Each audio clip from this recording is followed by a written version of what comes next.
লাউ শাক দিয়ে আলু দিয়ে রাঁধুনি দিয়ে পাতলা করে কাঁচা লঙ্কা দিয়ে মাছের ঝোল। এই একটু হলুদ, স্বাদ মতো লবণ,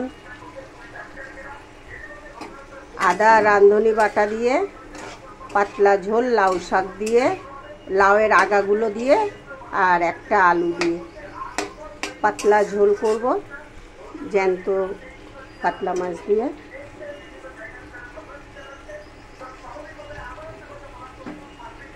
মশলা ভাজা হয়ে গেছে,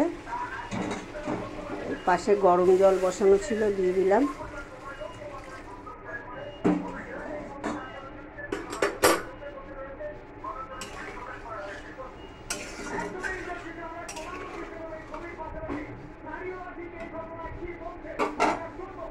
কালো জিরে ফোড়ন দিয়েছি,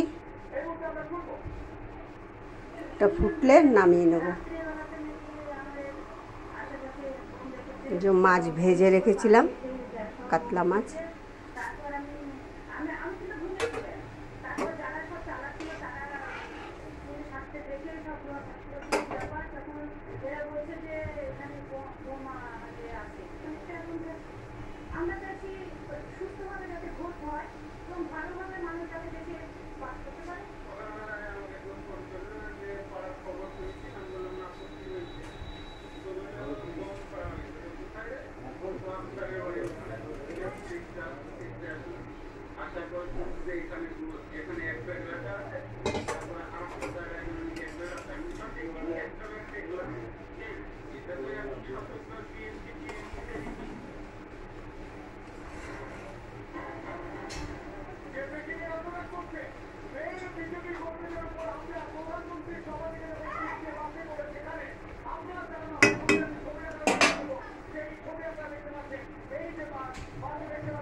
লাউ শাক সেদ্ধ হয়ে গেছে, আলু সেদ্ধ হয়ে গেছে, এবার নামিয়ে নেব।